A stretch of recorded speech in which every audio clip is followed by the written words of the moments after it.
Place à présent au focus du jour, direction la Birmanie où va se tenir dans les tout prochains jours une grande conférence pour la paix. Organisée sous l'impulsion d'Aung San Suu Kyi, devenue depuis ministre birmane des Affaires étrangères, la conférence de Panglang doit réunir les représentants de toutes les guérillas ethniques et autres armées rebelles qui constellent le pays. Le conflit sanglant qui les oppose à l'armée régulière birmane a fait des milliers de victimes civiles dans les contrées les plus reculées. Nous sommes allés à la rencontre de l'un des principaux mouvements rebelles, la TNLA ou Armée de Libération Nationale Tang, qui devrait se présenter à ces pourparlers. Quelles sont leurs demandes? Pourquoi la lutte armée? Éléments de réponse dans ce reportage signé Clovis Casali et Charles Dupoisa. Leur formation a pris fin.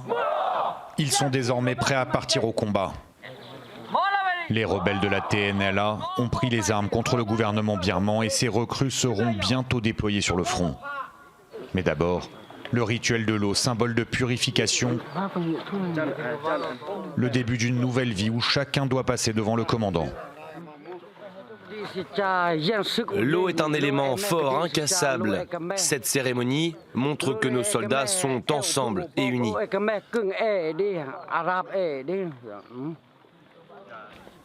À la frontière avec la Chine, l'État du Shan connaît la guerre depuis des décennies.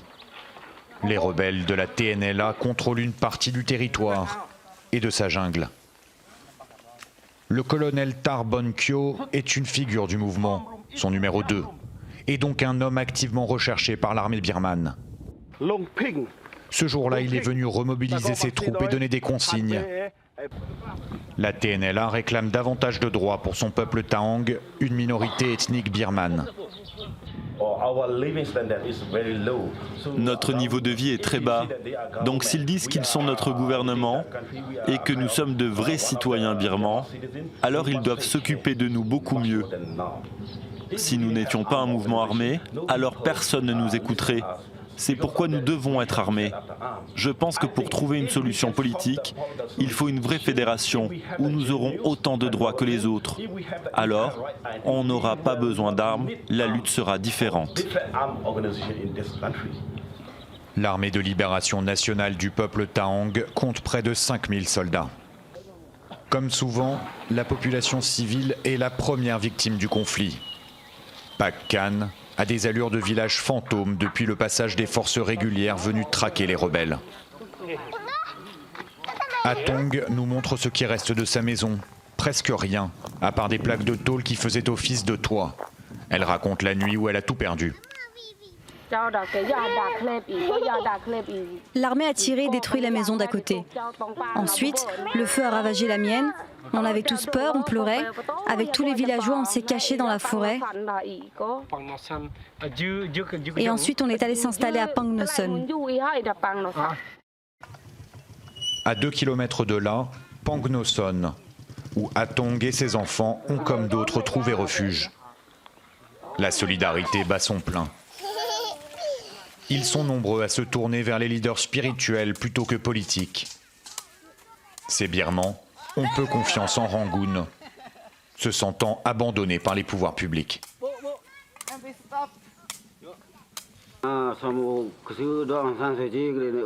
Je n'ai pas grand espoir concernant le nouveau gouvernement. Je pense juste que moi et les autres, nous ne pouvons compter que sur nous-mêmes pour améliorer nos conditions de vie. Il y aura toujours de nombreux changements de gouvernement, mais je ne pense pas qu'aucun gouvernement n'aura à cœur d'améliorer la vie du village. Ça n'arrivera jamais.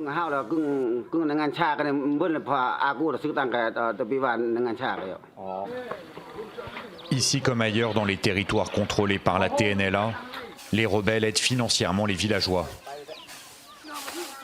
Ils offrent nourriture et produits de première nécessité. De quoi les rendre populaires auprès de la majorité de la population. 250 infirmières de l'armée rebelle arpentent aussi la zone, avec pour mission de soigner et d'éduquer les plus jeunes.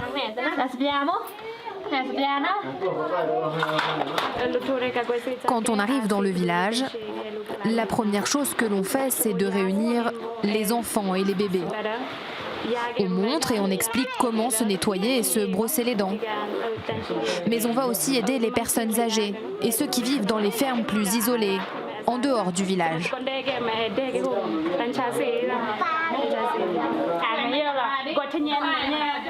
Parmi ces enfants, certains risquent de prendre à leur tour les armes dans quelques années pour rejoindre les rangs des TNLA. Figure respectée par tous, la ministre des Affaires étrangères Aung San Suu Kyi rêve d'être celle qui offrira la paix à son pays. Mais la fin des violences passera forcément par un accord avec la TNLA, une des principales armées rebelles de Birmanie. Et on en parle avec Maël Reynaud. Bonjour, vous êtes chercheur indépendant et spécialiste de la Birmanie. Des pourparlers ont lieu actuellement pour savoir si la TNLA participera à la conférence du 31 août. Est-ce que la rébellion s'est décidée à participer à cette conférence ?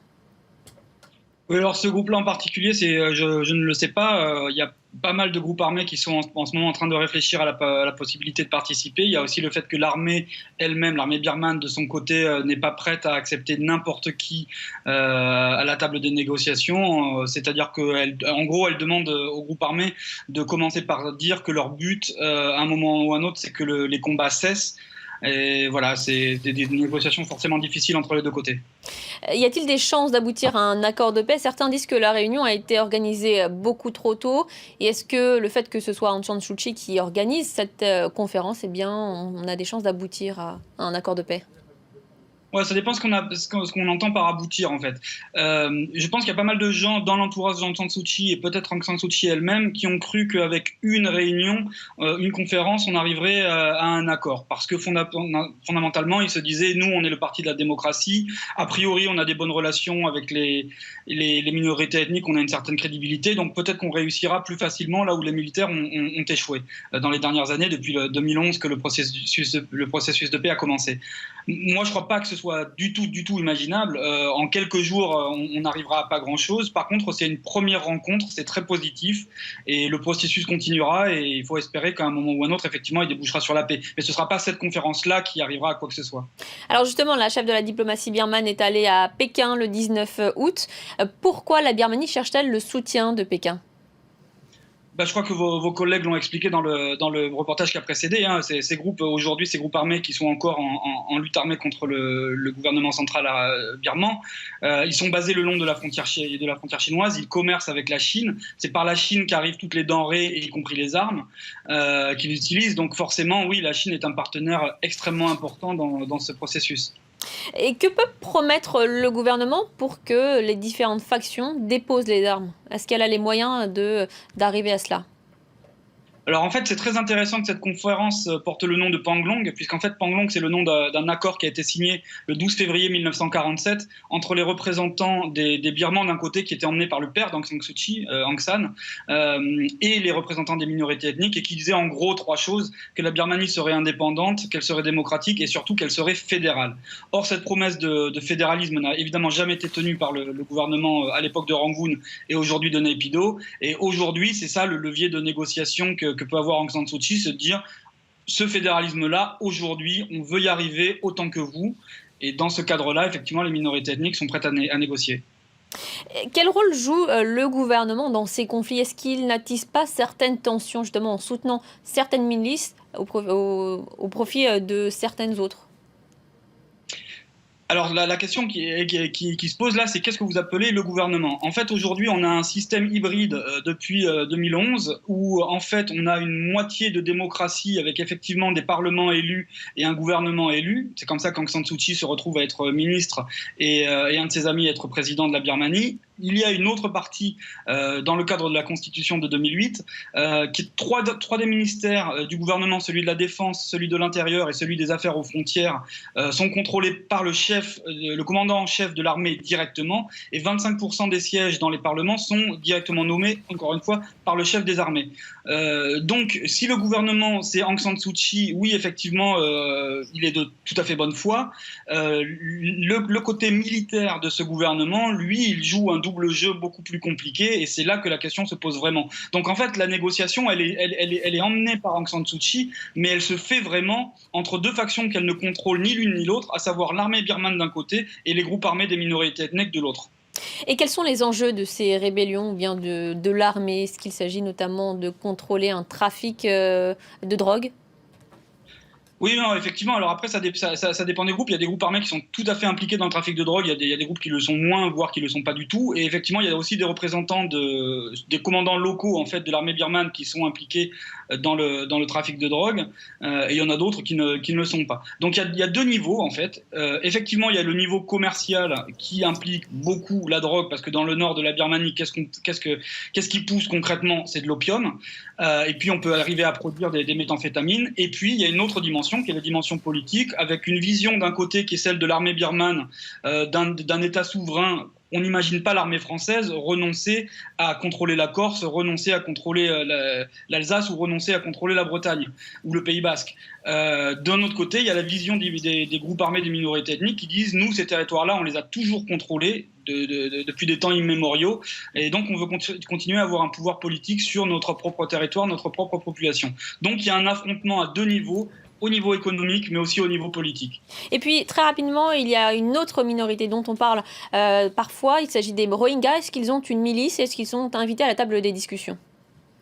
Alors vraiment, Dieu merci, non, les Rohingyas n'ont pas de milice parce que effectivement c'est une minorité musulmane. On pense tout de suite, je pense qu'il n'y a pas besoin de discuter très longtemps de ce que ça pourrait vouloir dire une minorité musulmane armée dans le monde d'aujourd'hui. Non, les Rohingyas ne sont pas armés, ils ont pas fait ce choix-là, heureusement. Leur sort fait absolument pas partie du processus de paix, malheureusement, parce qu'alors eux, pour le coup, ils sont considérés comme n'étant ne faisant même pas partie de la Birmanie. Donc c'est encore une autre question. Aung San Suu Kyi a pas mal de questions à gérer en même temps comme ça. Il y en a plusieurs qui sont liées effectivement à des questions identitaires, mais la question des Rohingyas, aussi compliquée soit-elle, n'a aucun lien avec le processus de paix. Merci Maël Reynaud pour vos explications. Je rappelle que vous êtes chercheur indépendant, spécialiste de la Birmanie.